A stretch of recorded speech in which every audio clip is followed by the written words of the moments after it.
الحمدللہ رب العالمین والصلاة والسلام علی خاتم النبیین اما بعد فاعوذ باللہ من الشیطان الرجیم بسم اللہ الرحمن الرحیم۔ پڑھیے الصلاة والسلام علیک یا رسول اللہ وعلی آلک واصحابک یا حبیب اللہ۔ الصلاة والسلام علیک یا نبی اللہ وعلی آلک واصحابک یا نور اللہ۔ درود پاک کی فضیلت ہم سنیں گے۔ سرکار دو عالم صلی اللہ تعالیٰ علیہ وسلم نے فرمایا، تم جہاں بھی ہو مجھ پر درود پڑھو کہ تمہارا درود مجھ تک پہنچتا ہے۔ صلو علی الحبیب صلی اللہ تعالیٰ علی محمد صلی اللہ علیہ وسلم۔ آج قرآن پاک کی کون سی آیت ہم نے سننی ہے؟ آج آیت نمبر ہے 108، پارہ نمبر 1 اور سورہ بقرہ۔ بسم اللہ الرحمن الرحیم۔ ام تريدون ان تسألوا رسولكم كما سئل موسى من قبل ومن يتبدل الكفر بالایمان فقد ضل سواء السبیل۔ آسان ترجمہ قرآن کنز العرفان۔ کیا تم یہ چاہتے ہو کہ تم اپنے رسول سے ویسے ہی سوال کرو جیسے اس سے پہلے موسیٰ سے کیے گئے، اور جو ایمان کے بدلے کفر اختیار کرے تو وہ سیدھے راستے سے بھٹک گیا۔ اب یہ آیت کے جو پچھلا بیک گراؤنڈ ہے ذرا وہ سمجھیے گا کہ ایک روایت یہ ہے کہ بعض غیر مسلموں نے نبی پاک علیہ السلام سے کہا کہ اے محمد صلی اللہ علیہ وسلم، ایسی کتاب لائیے جو آسمان سے ہم پر اترے، ہم اسے پڑھا کریں، پھر ہمارے لیے نہریں جاری کر دیجئے، ہم آپ پر ایمان لے آئیں گے۔ یعنی کنڈیشنز ہیں، ایمان لائیں گے لیکن آپ ہم پر جو ہے ایسی کتاب لائیں جو آسمان سے ہم پر اترے، اور پھر ہم اسے پڑھیں، ہمارے لیے نہریں جاری کریں۔ علامہ ابن ابی حاتم رحمۃ اللہ تعالیٰ نے روایت ذکر کی کہ کچھ غیر مسلموں نے کہا کہ اگر اللہ پاک خود تشریف لے آئے، ہم اسے آنکھوں سے دیکھ لیں پھر کلمہ پڑھیں گے۔ تیسری کنڈیشن کچھ لوگوں نے لگائی کہ اے محمد علیہ الصلوۃ والسلام، ہمارے لیے صفا پہاڑ کو سونے کا بنا دیں۔ یعنی ایمان لانے کی بھی ان کی کنڈیشنز تھیں اور اپنی مرضی کی کنڈیشنز تھیں، اور بڑا عجیب اسٹائل تھا۔ قرآن آ گیا ہے، نبی پاک معجزات دکھا رہے ہیں، اللہ کا پیغام دے رہے ہیں، مگر ان کی اپنے انداز ہے کنڈیشنز کا۔ تو اب سورہ بنی اسرائیل پارہ نمبر 15 میں اللہ نے کیا ارشاد فرمایا؟ وَقَالُوا لَن نُؤْمِنَ لَكَ حَتَّى تَفْجُرَ لَنَا مِنَ الْأَرْضِ يَنبُوعًا، اور انہوں نے کہا ہم تم پر ہرگز ایمان نہ لائیں گے یہاں تک کہ تم ہمارے لیے زمین سے کوئی چشمہ بہا دو۔ او تکون لک جنۃ من نخیل وعنب فتفجر الانہار خلالها تفجیرا، یہ تمہارے لیے کھجوروں اور انگوروں کا کوئی باغ ہو، پھر تم ان کے درمیان خوب نہریں جاری کر دو۔ یعنی الگ الگ کنڈیشنز تھیں۔ پھر آگے فرمایا یا تم ہم پر آسمان ٹکڑے ٹکڑے کر کے گرا دو، یا اللہ اور فرشتوں کو ہمارے سامنے لے آؤ۔ او یکون لک بیت من زخرف او ترقى فی السماء، یا تمہارے لیے کوئی سونے کا گھر ہو یا تم آسمان پر چڑھ جاؤ۔ اب وَلَن نُؤْمِنَ لِرُقِيِّكَ حَتَّى تُنَزِّلَ عَلَيْنَا كِتَابًا نَقْرَؤُهُ، پھر بھی ہرگز ایمان نہ لائیں گے جب تک ہم پر کوئی ایک کتاب نہ اتارو جو ہم پڑھیں۔ عجیب عجیب کنڈیشنز تھیں۔ حضرت موسیٰ سے بھی اسی طرح کے سوال تھے، اور سرکار دو عالم علیہ السلام کے دور میں بھی کفار نے ویسی کنڈیشنز کرنا شروع کر دیں۔ تو اے میرے پیارے اسلامی بھائیوں، ذرا سمجھیے گا اس آیت کو۔ اس آیت سے ہمارے لیے ایک بہت زبردست میسج ہے۔ دوبارہ آیت شروع میں جو پڑھی تھی پڑھتا ہوں۔ ام تريدون ان تسألوا رسولكم كما سئل موسى من قبل، کیا تم یہ چاہتے ہو کہ تم اپنے رسول سے ویسے ہی سوال کرو جیسے اس سے پہلے موسیٰ سے کیے گئے تھے؟ اے لوگوں، نبی پاک علیہ الصلوۃ والسلام تمہاری ہدایت کے لیے تشریف لائے ہیں، کیا تم ان سے ویسے ہی سوال کرو گے جیسے حضرت موسیٰ سے ان کی قوم نے کیے تھے؟ حضرت موسیٰ کو یہود نے کیا کہا تھا؟ لن نؤمن لک حتی نری اللہ جہرا، ہم ہرگز تمہارا یقین نہ کریں گے جب تک اعلانیہ خدا کو نہ دیکھ لیں۔ تو اے میرے پیارے اسلامی بھائیوں، وہ لوگ جو نبی پاک سے اس طرح کے سوال کر رہے تھے انہیں یاد دلایا گیا کہ تم ویسے ہی سوال کرنا چاہتے ہو میرے حبیب سے جیسے حضرت موسیٰ سے ان کی قوم نے کیے تھے۔ اور پھر آگے فرمایا وَمَن يَتَبَدَّلِ الْكُفْرَ بِالْإِيمَانِ فَقَدْ ضَلَّ سَوَاءَ السَّبِيلِ، اور جو ایمان کے بدلے کفر اختیار کرے تو وہ سیدھے راستے سے بھٹک گیا۔ یعنی اعلان کیا ہے قرآن کا؟ اسلام آ گیا، نبی پاک قرآن لے آئے، معجزات دکھا رہے ہیں۔ اب دو راستے ہیں، یا تو ان کی بات مان لو، حق کو قبول کرو، اسلام قبول کر لو، یا پھر ضدی اور ہٹ درمی کا مظاہرہ کرو گے تو پھر تم کفر اختیار کرنے والے ہو۔ تو اے میرے پیارے اسلامی بھائیوں، کفر سے پلٹنے کے لیے بھی مطالبات جو کر رہے ہیں ان کو گویا تنبیہ کی گئی، وارن کیا گیا۔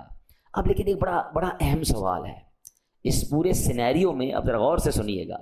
دیکھیں نبی پاک سے تو کفار نے معجزات طلب کیے تھے اور پیارے آقا نے معجزے دکھائے, چاند کے 2 ٹکڑے کر دیے ہیں. کسی نے کہا کلمہ پڑھیں تو پیارے آقا کی مٹھی میں کنکر نے کلمہ پڑھنا شروع کیا. مطلب بہت سارے معجزات.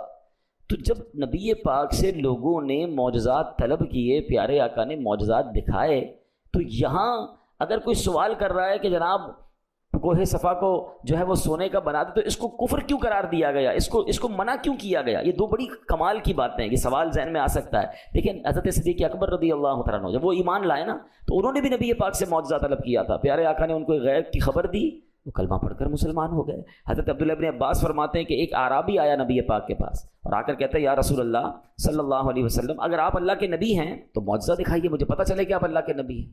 تو نبی پاک نے فرمایا کہ اگر میں سامنے موجود درخت کی ٹہنی کو بلاؤں اور وہ آ جائے تو مجھے نبی مان لو گے؟ وہ کہتا ہے حضور مان لوں گا. اللہ اکبر. میرے آقا علیہ السلام, ترمذی شریف کی حدیث ہے, نبی پاک نے ایک ٹہنی کو بلایا, درخت کو نہیں, اس کی ٹہنی کو بلایا. ٹہنی اپنی جگہ سے خود ہی کٹی, اچھلتی ہوئی نبی پاک کی بارگاہ میں حاضر ہو گئی. نبی پاک نے فرمایا واپس چلی جا. وہ واپس چلی گئی اور دوبارہ اسی طرح جا کر جڑ گئی اور وہ اعرابی کلمہ پڑھ کر مسلمان ہو گیا. تو اسے تو بہت سارے واقعات ہیں کہ پیارے آقا سے معجزات طلب کیے گئے, نبی پاک نے معجزات دکھائے, لوگ ایمان لے آئے, سبحان اللہ. لیکن یہاں کفار اگر ایسے سوال کر رہے ہیں تو ان کو کیوں منع کیا گیا؟ تو یاد رکھیے کہ یہ بات, اس میں فرق کیا ہے, ڈفرنس کیا ہے. بتایا امام فخر الدین رازی فرماتے ہیں بہت سیکھنے کی بات ہے. یہ کفار جو معجزہ طلب کر رہے ہیں یہ بطور دلیل نہیں مانگ رہے, یہ بطور ضد اور ہٹ دھرمی کے مان رہے ہیں. یہ جو کویسچن ہے یہ ہٹ دھرمی والا ہے, یہ ضد والا, یہ ماننے کے لیے نہیں کہ حضور دکھا دے تو میں کلمہ پڑھ لوں گا. یہاں چیلنج کرنا ہے, یہاں ٹیسٹ معاذ اللہ کرنا ہے. بات جو یہ کہہ رہے ہیں یہ کفر نہیں تھی, ان کا لہجہ گستاخانہ تھا, ان کا سٹائل گستاخانہ تھا, یہ طریقے ہٹ دھرمی والے تھے جو کفر کا حکم لگایا گیا. تو پتہ چلا ان کی ڈیمانڈ پر کفر کا حکم نہیں ہے, ان کے سٹائل پر, ان کے لہجے پر, ان کا گستاخانہ جو رویہ ہے اس پر کفر کا حکم لگایا گیا. قرآن کیا کہتا ہے؟ وَمَن يَتَبَدَّلِ الْكُفْرَ بِالْإِيمَانِ فَقَدْ ضَلَّ سَوَاءَ السَّبِيلِ. اور جو ایمان کے بدلے کفر اختیار کرے وہ سیدھے راستے سے بھٹک گیا. گویا فرمایا کیا جا رہا ہے, جو تو ماننے کی نیت سے آئے گا تو میرے آقا چاند کو 2 ٹکڑے کر کے بھی دکھا دیں گے. اگر گستاخانہ لہجے اپناؤ گے تو رسول ذیشان علیہ الصلوۃ والسلام کے حضور ضد و ہٹ دھرمی کرو گے تو یہ لہجے قبول نہیں ہوں گے. یہ کفریہ انداز ہے, یہ کفر کا طریقہ ہے. سیدھی راہ سے بھٹکے ہوئے لوگ ایسا کرتے ہیں. تو پتہ چلا کہ بعض اوقات لفظ ٹھیک ہوں, سچے ہوں, مگر لہجہ گستاخانہ ہو جائے اس سے بھی گستاخی ہو جایا کرتی ہے. جب بات اللہ کی کرنی ہے نا, اللہ کے رسول کی کرنی ہے, انبیاء کی کرنی ہے, اہل بیت کی کرنی ہے, صحابہ کی کرنی ہے, اللہ کے پیاروں کی کرنی ہے, تو لہجہ بھی نرم رکھنا ہے, لہجہ بھی ادب والا رکھنا ہے. ہاں بعض اوقات بندہ کہتا ہے بات تو صحیح کر رہا ہے, صرف بات نہیں لہجہ کیسا تھا. کوئی اپنے والد کو کہے اے میری ماں کے شوہر ادھر آ, تو بات تو ٹھیک ہے, ماں کا شوہر ہی ہے والد, آپ کیا کہیں گے اتنا بے ادب ہے؟ وہ کہے گا کہاں بے ادب ہوں بھائی, ماں کا شوہر ہی تو ہے. نہیں, والد صاحب کہیں گے, ابو جان کہیں گے. اچھا یہ باتیں والد کے لیے سمجھ آ رہی ہیں, سب کو سمجھ آ رہی ہیں. تو جو ساری کائنات کے آقا ہیں, اللہ کے حبیب ہیں, ان کی بارگاہ میں بات کا انداز کیا ہوگا, ان کی آل کے بارے میں کیا انداز ہوگا, ان کے صحابہ کے بارے میں غور کرنے والی بات. تو یہ قرآن ہمیں گویا ادب سکھا رہا ہے کہ میرے محبوب سے ایسے سوال نہ کرو. ایسے سوال کرنے والے, یہ انداز اختیار کرنے والے تو کفری انداز ہے. قرآن گویا سبحان اللہ ہمیں کیا خوبصورت ادب کی تعلیم دے رہا ہے. اب ذرا اس کو سمجھیے گا. اللہ کے بہت بڑے عظیم نبی ہیں حضرت موسیٰ علیہ السلام. حضرت موسیٰ کی بڑی شان. قرآن میں سب سے زیادہ ذکر اگر کسی نبی کا ہے نا تو وہ حضرت موسیٰ علیہ السلام, اولو العزم رسولوں میں سے آتے ہیں.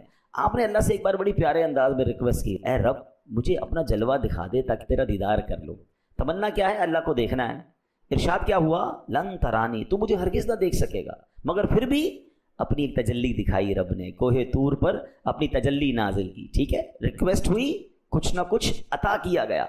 ایسا ہی ایک مطالبہ کیا تھا حضرت موسیٰ کی قوم نے. قرآن اس کا بھی ذکر کرتا ہے, یا موسیٰ لن نؤمن لک حتی نری اللہ جہرا, اے موسیٰ ہرگز ہمارا یقین نہ کریں گے جب تک اعلانیہ خدا کو نہ دیکھ لیں. مطالبہ تو یہ بھی یہی تھا, اللہ کو ہی دیکھنا تھا نا, حضرت موسیٰ نے بھی دیکھنا تھا. ادھر تجلی دکھائی جا رہی ہے. یہاں کیا ہوا؟ قرآن جواب دیتا ہے. انداز یہاں ڈیمانڈ کیا تھی؟ اے اللہ تیرا دیدار کر رہے ہیں، نہیں ہم دیکھیں گے تو ایمان لائیں گے ورنہ ایمان ہی نہیں لائیں گے. اسٹائل چینج ہے نا، انداز چینج ہے، چیلنجنگ ہے، گستاخانہ ہے. کیا ان کو بھی جلوہ دکھایا گیا کہ انہیں بھی تجلی دکھائی گئی؟ قرآن کہتا ہے ان کا کیا حال ہوا، فَأَخَذَتْكُمُ الصَّاعِقَةُ وَأَنْتُمْ تَنظُرُونَ، تو تمہارے دیکھتے ہی دیکھتے تمہیں کڑک نے پکڑ لیا، یعنی ان پر عذاب نازل کیا، ان پر ایسا عذاب نازل کیا کہ ان کو تباہ کر دیا گیا. مطالبہ دیدار کا تھا مگر عذاب آیا. بات سمجھ آ رہی ہے؟ انداز گستاخانہ تھا، انداز چیلنجنگ تھا، انداز کچھ اور تھا. بات بعض اوقات ٹھیک کرتے کرتے لوگ انداز گستاخانہ اختیار کر لیتے ہیں. یہ تبدیلی لانی ہے ہمیں. جب بھی اس طرح کی بات کرنی ہے اللہ رسول اور اللہ کے پیاروں کی ادب کے ساتھ. اور ادب یاد رکھیے گا یہ ادب والوں کی طرف سے ملتا ہے. آپ با ادب لوگوں کے ساتھ رہیں گے نا تو پھر با ادب آپ بنیں گے. آپ بیٹھتے ہی ان کے ساتھ ہیں جو جارحانہ گفتگو کرتے ہیں، بے ادبی والی بات کرتے ہیں. آپ چیک کریں کہ آپ نے بیان بھی اس کا سننا ہے، آپ نے بیٹھنا بھی اس کی صحبت میں ہے کہ جب وہ اللہ کا نام لیتا ہے تو اس کا انداز کیا ہوتا ہے، جب وہ رسول کریم علیہ الصلوۃ والسلام کا نام لیتا ہے تو اس کا سٹائل کیا ہوتا ہے، ادب والا، پیار والا. صحابہ اہل بیت اولیاء کا ذکر ادب کے ساتھ کرتا ہے یا ماد اللہ جارحانہ انداز ہے؟ وہ خود تو ڈوبے گا، ہمیں بھی ڈبا دے گا. ہمیں کیا کرنا ہے اس کے ساتھ؟ یہ قرآن کے ذریعے میں آپ کو گویا یہ پوری بات اب سمجھا رہا ہوں. اے میرے پیارے اسلامی بھائیوں، اب ایک بات یاد رکھیے گا، علم نفسیات میں ایک ٹرمینالوجی ہوتی ہے، آرگیومنٹیٹیو پرسنالٹی. کچھ لوگ ہوتے ہیں جن کا مزاج ہی جو جھگڑالو ہوتا ہے، اس کا ہر بات میں اس کا سٹائل ہی جھگڑا والا ہوتا ہے. یہ باقاعدہ ایک پرسنالٹی کی کیٹیگری ہوتی ہے. حق اور سچ بات پر ان کے لیے ان کے سامنے جتنے بھی دلائل قائم کر لینا یہ بس کیڑے ہی نکالتے رہیں گے، کسی صورت ماننا ہی نہیں ہے، بس شرطیں لگاتے رہیں گے. یار بات تو تم ٹھیک کر رہے ہو مگر یہ کر لو نا پھر مانوں گا، یہ کرو گے تو پھر مانوں گا، اچھا اس کو بدل لو پھر مانوں گا، جو آپ لے کر گئے وہ نہیں ماننا. وہ انداز ہی یہ ہوتا ہے. ایسے لوگوں کو کیا کہتے ہیں؟ آرگومنٹیٹیو پرسنالٹی، جھگڑالو مزاج بندہ.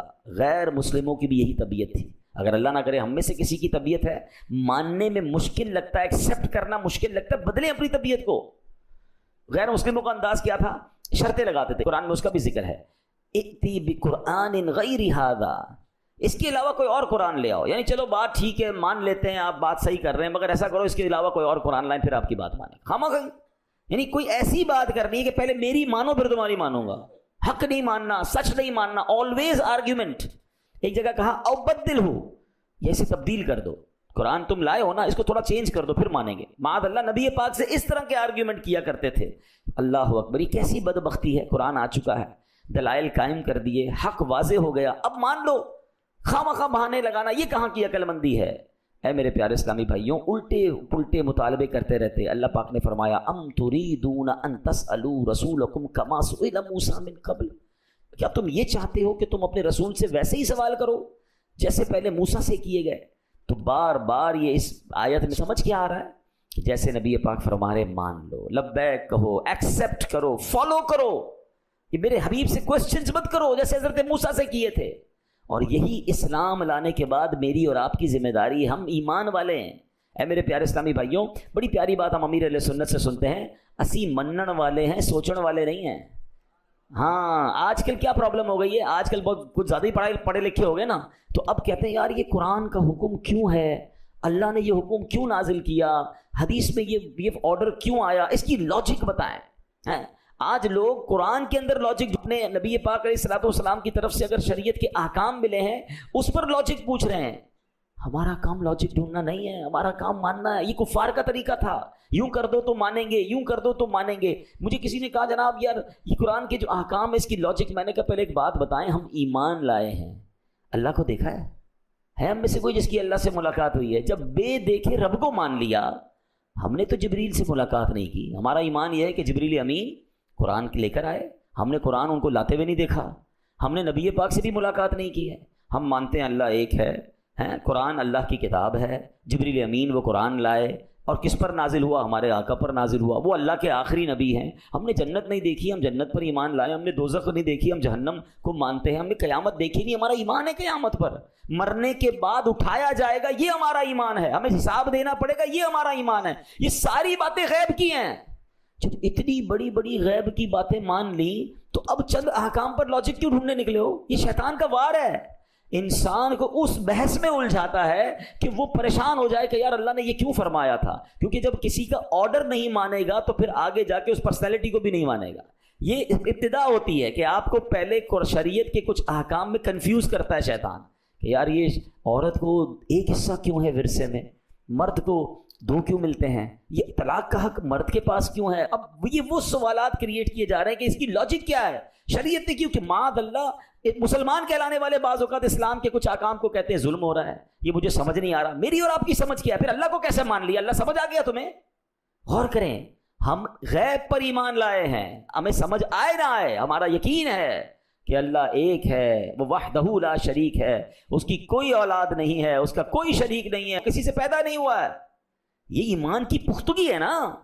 جب اتنا کچھ مان لیا تو اب شریعت کے احکام میں یہ کوشچن کرنا، کنڈیشنز لگانا، یہ کفار کا طریقہ، اور پھر اس میں لہجہ بھی گستاخانہ، وہ اور بات جو ہے وہ خطرناک ہو جاتی ہے. اے میرے پیارے اسلامی بھائی، اب میں کچھ واقعات آپ کو بتاتا ہوں. دیکھیں، ہم سے زیادہ عقل مند صحابہ کرام تھے، ہم سے زیادہ الحمدللہ ویژنری وہ تھے، کیونکہ صحبت کس کی ملی تھی؟ سرکار دو عالم علیہ السلام کی. مگر look at the way of اوبیڈینسی، ان کا فرما برداری والا انداز کیسا تھا. یاد رکھیے، شراب پہلے حرام نہیں تھی. اسلام کے ابتدائی سالوں میں شراب حلال تھی اور لوگ بڑے شوق سے شراب پیا کرتے تھے. مگر اب اللہ پاک نے شراب کو حرام قرار دیا. اب کیا قرآن میں نازل ہوا؟ یا ایھا الذین آمنوا انما الخمر والمیسر والانصاب والازلام رجس من عمل الشیطان فاجتنبوہ لعلکم تفلحون. قرآن کیا کہتا ہے؟ یہ اب آج کے دور کے لوگ بھی ذرا غور سے یہ آیت قرآن کی سمجھ لیں. ایمان والوں کو ڈائریکٹ اللہ نے فرمایا ہے. یہ ان آیتوں میں سے آیت ہے جس میں ڈائریکٹلی اللہ نے ہم سے بات کی ہے. ڈائریکٹلی مجھ سے اور آپ سے کیا فرمایا ہے؟ ایمان والو، شراب اور جوا اور بت اور قسمت معلوم کرنے کے تیر ناپاک شیطانی کام ہی ہیں، تو ان سے بچتے رہو تاکہ تم فلاح پاؤ. یاد رہے، یہ آیت نازل ہونے سے پہلے شراب حلال تھی، حرام نہیں تھی. اب کیا ہوا؟ ایک گھر میں کچھ صحابہ بیٹھے تھے اور شراب چل رہی تھی کیونکہ حلال تھی. اب قرآن کی آیت ان تک نہیں پہنچی. گلی میں اعلان ہوا، جیسے ہی حکم آتا تھا نا تو صحابہ اعلان کرتے تھے، اے لوگوں یہ آرڈر آ گیا ہے، یہ حکم آ گیا اللہ کی طرف سے. اعلان ہوا بے شک شراب حرام کر دی گئی ہے. بس یہ اعلان سنا انہوں نے، ہاتھوں میں شراب کے برتن ہیں. اسی وقت وہ ساری کی ساری شراب جو ہے، اب اگلا گھونٹ نہیں پیا. شراب حرام، حالانکہ فیوریٹ ڈرنک ہے، اس کو جناب گلیوں میں بہا دیا، برتن توڑ دیے شراب کے. اللہ اکبر. ہم جیسا آدمی آج کے دور میں ہوتا ہے، یہ چیک تو کرو خبر ٹھیک ہے کہ نہیں، یہ کیوں نازل ہوا ہے، اس کے پیچھے لاجک کیا ہے، کل تک تو حلال تھی آج کیسے حرام ہو گئی. ابھی تو لوگ بحثیں کر رہے ہیں نا. نہیں، منن والے، سوچن والے نہیں. صحابہ کرام نے برتن بھی توڑ دیے، مکے کی گلیوں میں شراب بہا دی، اس کے بعد ہاتھ بھی نہیں لگایا. یہ وہ فرما برداری تھی کہ نبی پاک کے پاس جائیں گے، اس کی لاجک پوچھیں گے، اس کا سوال پوچھیں گے، اللہ نے کیوں حرام قرار دیا. نہیں، جب پتہ چل گیا رب نے منع فرما دیا ہے، رائٹ اوے ڈیسیشن لیا. اچھا مجھے بتاؤ، یہ منع تو ہمارے لیے بھی ہے نا. مگر آج حالانکہ ان کے لیے پہلے حلال تھا پھر حرام ہوا، ان کے لیے مشکل تھا یہ کام کرنا. ہم تو جب سے پیدا ہوئے پتہ ہے، جب سے ہوش سنبھالا شراب حرام ہے. ہم کیوں پڑ گئے شراب میں؟ کہ آج ہم نہیں سنتے کہ مسلمان نوجوان بچے بچیاں اور کئی لوگ ہیں جو شراب پیتے ہیں. مرنا نہیں ہے، اللہ کو جواب نہیں دینا. کیا یہ حکم صرف صحابہ کے لیے تھا؟ جوئے میں کس طرح ہماری قوم غرق ہو گئی ہے. اب تو موبائل اپلیکیشن پر سنا ہے، باپ بیٹا ساتھ بیٹھے ہو، باپ کو پتہ ہی نہیں چلتا بیٹا جوا کھیل رہا ہے، موبائل میں لگا ہوا، ہم سمجھ رہے ہیں میسج کر رہا ہے، وہ تو کسی اپلیکیشن پہ پیسے لگا بیٹھا ہے. اس قدر جوا عام ہو گیا. حالانکہ قرآن کہتا ہے، کیا فرمایا کہ یہ شیطانی کام ہے، برباد کر دیں گے ہمیں. صحابہ کرام نے لاجک نہیں پوچھی، رائٹ اوے ڈیسیشن لیا. اور یہ ایک بار نہیں ہوا، کتنا مشہور ہوا کیا ہے تحویل قبلہ کا. اللہ آپ کو اور مجھے بار بار مدینے کی حاضری عطا فرمائے. مسجد قبلتین جائیں گے نا، آپ جو گئے ان کو پتہ ہے وائے مسجد قبلتین، کہ وہاں پر قبلے کی تبدیلی ہوئی تھی، 2 قبلوں والی مسجد. ٹھیک ہے، اب ماجرا کیا تھا کہ میرے آقا علیہ الصلوۃ والسلام جب مکے سے مدینے پہنچے تھے تو مدینے کے لوگ جو ہے وہ اس وقت مسلمان بیت المقدس کی طرف رخ کر کے نماز پڑھتے تھے. تو مدینے کے جو کفار تھے وہ ٹانٹ کرتے تھے، تانا دیتے تھے نبی پاک کو کہ آپ دین تو اپنا لائیں، قبلہ تو ہمارا یوز کر رہے ہیں. تو اب نبی پاک کا دل چاہتا تھا کہ مسلمانوں کا قبلہ جو ہے وہ کعبہ ہو جائے. اب پیارے آقا بار بار آسمان کی طرف نظر اٹھا رہے ہیں کہ کاش اچھا اللہ کا حکم آ جائے. نبی پاک اللہ کے حکم کے کیسی فرما برداری کر رہے ہیں، دل چاہ رہا ہے کہ کعبے کی طرف سجدہ کریں، مگر رب کا حکم آئے گا پھر. یہ بھی تربیت ہے میری اور آپ کی کہ امت کے رہنما ہیں، دل چاہ رہا ہے اس پر عمل نہیں ہو رہا، رب فرمائے گا تو عمل کرنا ہے. آج ہمارا دل چاہتا ہے ہم کر ڈالتے ہیں، چلو یار کر لو کوئی بات نہیں. اللہ کے حبیب کا یہ عمل بھی بتا رہا ہے کہ جی چاہ رہا ہے، لوگ ستا رہے ہیں، مگر جب تک رب کا حکم ہے تو بیت المقدس کی طرف نماز پڑھنی ہے. مگر اللہ کی شان دیکھو, اللہ کا اپنے حبیب سے پیار دیکھو کہ پیارے حبیب کی جو رضا ہے وہ اللہ کو کتنی محبوب ہے. 4 رکعت والی نماز ہے, 2 رکعت مسلمانوں نے بیت المقدس کی طرف پڑھ لی ہے, پیارے آقا امامت کر رہے ہیں, صحابہ صفے بنائے کھڑے ہیں, اور سبحان اللہ دوران نماز وہی نازل ہوتی ہے. اور ذرا اس قرآن کی آیت کا لطف تو لیجئے, اس آیت کا مطلب تو سمجھیے. اللہ فرما رہا ہے قد نرا تقلب وجهک فی السماء, ہم تمہارے چہرے کا آسمان کی طرف بار بار اٹھنا دیکھ رہے ہیں. اے محبوب تمہاری اس ادا کو دیکھ رہے ہیں جو تم بار بار آسمان کی طرف نظر اٹھا رہے ہو کہ ابھی حکم آ جائے, ابھی حکم آ جائے. آپ انداز دیکھیں, ارے اگر یہ نعت نہیں ہے تو نعت کیا ہے کہ قرآن میں رب اپنے حبیب کی شان کیسے بیان فرما رہا ہے. قد نرا تقلب وجهک فی السماء, ہم تمہارے چہرے کا آسمان کی طرف بار بار اٹھنا دیکھ رہے ہیں. فلنولینک قبلۃ ترضاها, تو ہم ضرور تمہیں اس قبلے کی طرف پھیر دیں گے جس میں تمہاری خوشی ہے. یہاں علماء نے ایک اور بحث کی ہے, فَلَنُوَلِّيَنَّكَ قِبْلَةً تَرْضَاهَا, اللہ نے یہ نہیں فرمایا کہ اے محبوب پھیر دو قبلے کی طرف جہاں میری رضا ہے, اے محبوب ہم ادھر پھیریں گے جس میں تمہاری رضا ہے. جبھی تو اعلیٰ حضرت لکھتے ہیں کہ خدا کی رضا چاہتے ہیں دو عالم, خدا چاہتا ہے رضائے محمد صلی اللہ علیہ وسلم. آج ساری دنیا جو قبلے کی طرف رک کر کے نماز پڑھتی ہے نا, منہ میرا کعبے کی طرف, یاد کرنا یہ منہ کعبے کی طرف ہوا اس لیے ہے کہ اس میں نبی پاک کی رضا تھی.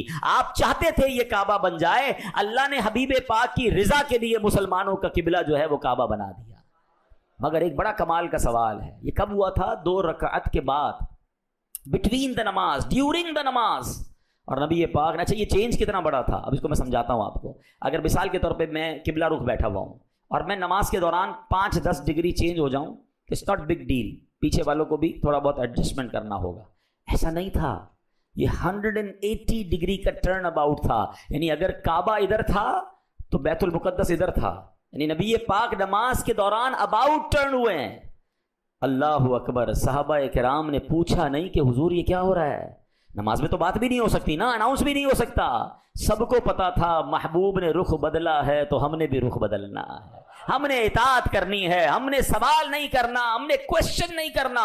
سبحان اللہ, سارے صحابہ نے رخ بدل لیا. نبی پاک نے آگے آ کر پھر 2 رکعت امامت جو ہے وہ کعبے کی طرف کی, مسجد قبلتین آج بھی وہ کہانی سنا رہی ہے. جائیے مدینہ منورہ میں, ایک محراب ادھر ہے, دوسری محراب اس کے بالکل اپوزٹ ہے, اور بتایا جاتا ہے کہ ادھر نماز ہو رہی تھی اور دوران نماز یہ اباؤٹ ٹرن ہوا. اب بڑا لاجیکلی کوشچن ہے, مجھے آج مسجد میں عصر کی نماز کا وقت بدلنا ہو, اعلان کرنا پڑتا ہے کہ جناب اب عصر کی نماز 15 منٹ کے بعد ہوگی, بغیر اناؤنسمنٹ کیے کوئی جماعت کا وقت بدل دے, نمازی ناراض ہو جاتے ہیں کہ جناب یہ کیا بات ہوئی, آپ کو پہلے بتانا چاہیے تھا, ہماری جماعت چلی گئی ہے.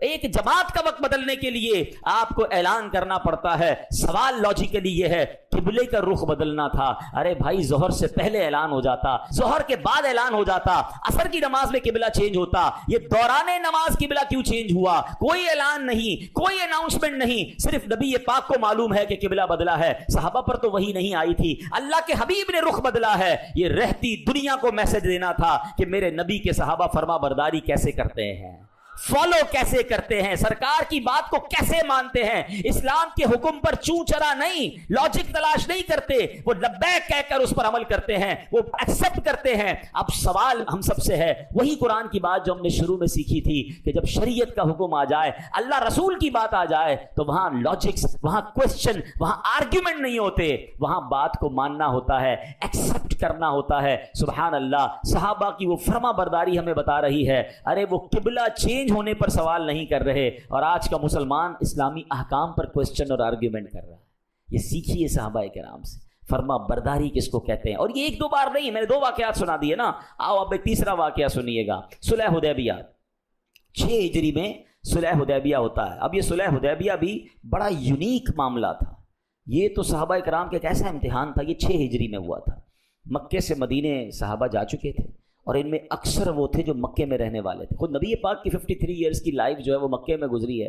آپ سوچو, ہم ایک بار کعبہ دیکھ لیں, ہر سال جانے کو جی چاہتا ہے, سال میں کئی بار جانے کو جی چاہتا ہے. ایسا لگتا ہے مکے مدینے میں دل وہیں چھوڑ آئے ہیں. وہ شاعر لکھتے ہیں نا, ہم مدینے سے اللہ کیوں آ گئے, قلب حیران کی تسکین وہیں رہ گئی, دل وہیں رہ گیا, جہاں وہیں رہ گئی خم اسی در پہ اپنی جبیں رہ گئی. وہ خود آ جاتا ہے مگر دل مکے مدینے میں چھوڑ آتا ہے جس کا دل زندہ ہوتا ہے. کچھ لوگ بدقسمتی سے ایسے ہوتے ہیں کہ مکے مدینے جا کر وہاں سے بھاگنے کی باتیں کر رہے ہوتے ہیں, آ کر کہتے ہیں اب نہیں جاؤں گا بھائی بہت رش ہوتا ہے. معاذ اللہ, ان کو وہاں جانے میں تکلیف محسوس ہو رہی ہوتی ہے. ان بد نصیبوں کو اپنے دل کا علاج کروانا چاہیے, ورنہ خدا کی قسم مکہ مدینہ تو وہ جگہ ہے کہ بندہ جتنی بار جائے جی بھرتا نہیں, بلکہ وہیں رہنے کو وہیں مرنے کو جی چاہتا ہے. اس سے اچھی جگہ کون سی ہے؟ لیکن اب جنہوں نے زندگی مکے میں گزاری ان کو مکے سے نکال دیا گیا, بڑی تکلیف کے ساتھ مدینے گئے تھے. 1400 صحابہ عمرہ کرنے آئے مگر عمرہ نہیں کرنے دیا گیا. حدیبیہ مکے کے قریب ہے, ان کو انٹرسیپٹ کیا گیا. بڑی شرائط طے ہوئی, بڑی کوشش ہوئی کہ بھائی احرام بھی پہن لیا ہے اب تو مکے جانے دیا جائے, مگر نہیں جانے دیا گیا. نبی پاک نے بھی احرام اتارا, صحابہ نے بھی احرام اتارا, جو بھی قربانی وغیرہ کرنی تھی یہ واپس گئے. بڑا عجیب واقعہ ہے, مگر یہ اللہ کی شان ہے کہ اس کے بعد مسلمانوں کو کیسے فتح نصیب ہوئی. مگر اس میں ایک اور واقعہ بھی ہوا تھا جو شاید بہت سارے لوگوں کو نہیں پتا. صحابہ میں سے بہت بڑی تعداد صحابہ کی وہ تھی جن کو شکار کی عادت تھی. وہ روز شکار کرتے تھے, ظاہر شکار کر کے کھانا کھاتے تھے, اپنے روزمرہ کے معاملات دیکھتے تھے. احرام کی حالت میں شکار منع ہے, آپ شکار نہیں کر سکتے. اچھا احرام پہنا ہے, وہ عمرہ بھی نہیں کرنے دے رہے کہ عمرہ ہو جائے تو احرام اتر جائے. اب نیگوشیشن چل رہی ہیں, مذاکرات چل رہے ہیں, کئی دن گزر رہے ہیں. صحابہ حدیبیہ میں احرام کی حالت میں ہیں اور اللہ کی شان دیکھیں کہ جانور جو ہے وہ ان کے قریب کر دیے گئے. ٹیسٹ کیسے لیا گیا؟ پرندے سر پر منڈلا رہے ہیں, جو بھی شکار کے جانور وہ خیموں کے قریب آ کے کھڑے ہو گئے, بلکہ یہاں تک کتابوں میں کہ خیموں میں بھی داخل ہو گئے. صحابہ کہتے ہیں اس دن بغیر ہتھیار کے شکار کرنا پاسبل تھا, ہاتھ سے پکڑ سکتے تھے. یوں جانور ہمارے پاس گھوم رہے ہیں, یوں پرندے قریب آ رہے ہیں. یہ کیا تھا؟ یہ امتحان تھا, یہ ٹیسٹ تھا. اللہ کا حکم تھا کہ شکار نہیں کرنا اور شکار قریب کر دیا گیا. مگر ان صحابہ نے اطاعت کا وہ عظیم مظاہرہ کیا کہ اے میرے پیارے اسلامی بھائیوں, کسی نے بھی شکار کی طرف ہاتھ بھی نہیں اٹھایا, ہاتھ تو اٹھانا دور کی بات نظر بھر کر نہیں دیکھا, کیونکہ اطاعت یہ تھی, اللہ رسول کا فرمان یہ تھا. اچھا یہ میں بڑی گہری بات کرنے جا رہا ہوں اور کچھ لوگ اس کو ایکسیپٹ کریں گے کہ جب آپ شریعت پر عمل کرتے ہیں نا تو حرام قریب آتا ہے, آپ کا ٹیسٹ لیا جاتا ہے. ہاں کوئی بندہ کہے میں نے بدکاری نہیں کرنی ہے تو اسے معاذ اللہ بعض اوقات بے حیا عورتیں اپروچ کرتی ہیں, اس کو موقع مل رہا ہوتا ہے حرام کام کرنے کا. اب اس کا یہ ٹیسٹ ہے کہ تمہیں حرام سے بچنا ہے اور حرام تمہارے سامنے. کوئی نیت کر لے نا, یہ سرکاری افسر بیٹھے ہوں گے یا کوئی ادارے کے لوگ بیٹھے ہوں گے کہ بھائی میں نے آج سے رشوت کا کام نہیں کرنا, میں نے آج سے حرام نہیں کرنا. اب حرام بڑھ کر اس کے سامنے آئے گا, آفرز آئیں گی اس کو. یہ ٹیسٹ ہے آپ کا. ہاں یہ آپ کا امتحان لیا جا رہا ہے کہ آپ نے نیت کر لی ہے میں نے گناہ نہیں کرنا, آپ نے نیت کر لی میں نے حرام نہیں کرنا, مگر حرام بڑھ کر وہ پرندے آپ کے سر پر گھوم رہے ہوں گے. تو صلح حدیبیہ کو یاد کر لینا کہ اللہ میں اس امتحان میں ثابت قدم رہوں گا. یہی تو ٹیسٹ ہے نا. کسی کو گناہ کا موقع ہی نہ ملا اور وہ کہے میں نے گناہ کیا ہی نہیں. کمال یہ ہے کہ جس پر گناہ کے موقع آئے اور اس نے اپنے آپ کو بچایا. ہاں یہ ضرور علماء کہتے ہیں کہ ایسی جگہ جانا ہی نہیں چاہیے, ایسے شہر میں, ایسے ملک میں, ایسی سوسائٹی میں اپنے آپ کو نہیں رکھنا چاہیے کہ جہاں ہر طرف گناہ پھیلے, کیونکہ ہم کمزور لوگ ہیں, ہم بہہ سکتے ہیں شیطان کے واروں میں. لیکن اگر کسی پر گناہ کرنا آسان کر دیا جائے اور پھر بھی وہ گناہ سے بچے تو سبحان اللہ, یہ ہے وہ اطاعت کا اعلیٰ درجہ. کہ بعض اوقات کاروبار میں بڑا نفع نظر آتا ہے, بڑی ڈیل نظر آتی ہے, لوگ کہتے ہیں تھوڑا ہی تو جھوٹ بولنا ہے, تھوڑی تو جناب ڈنڈی مارنی ہے, تھوڑی تو ملاوٹ کرنی ہے, بعد میں توبہ کر لیں گے, بہت پیسے مل جائیں گے.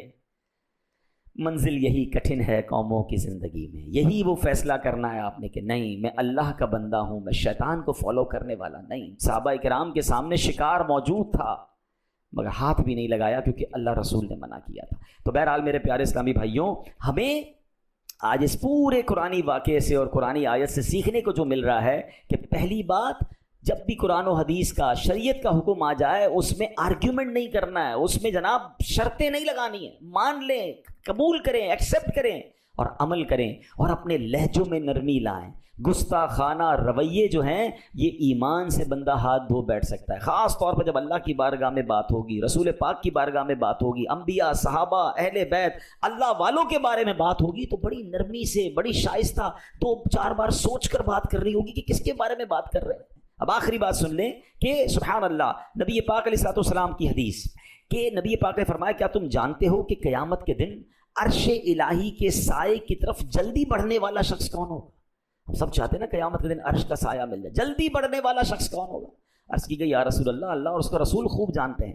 فرمایا وہ لوگ کہ جب حق دیے جائیں تو اسے قبول کر لیں, حق ملے، آپ کو کوئی دلیل کے ذریعے بتائے کہ جناب یہ حق ہے، ایکسیپٹ کر لیں، اپنی غلطی بھی ایکسیپٹ کر لیں، مان لیں۔ خواہ خواہی کی بس وہ میں نہ مانوں والی کیفیت نہیں ہونی چاہیے، اور قرآن و حدیث میں، شریعت میں تو فوراً قبول کریں۔ میرات المناجی میں اس کا ایک معنی یہ ہے کہ وہ لوگ جب کوئی انہیں حق بات سنائے تو اسے قبول کر لیں، اور سنانے والے کا احسان مانیں، اسے قبول کرنے میں شرم محسوس نہ کریں۔ وہ لوگ عرش الہی کے سائے میں جلدی پہنچ جائیں گے۔ اب نبی پاک کی ایک پیاری سی دعا سن لو، اللہ کرے یہ دعا ہمارا حصہ بن جائے۔ آقا دعا فرماتے اللہم ارن الحق حقا وارزقنی اتباعہ وارن الباطل باطلا وارزقنی اجتنابہ۔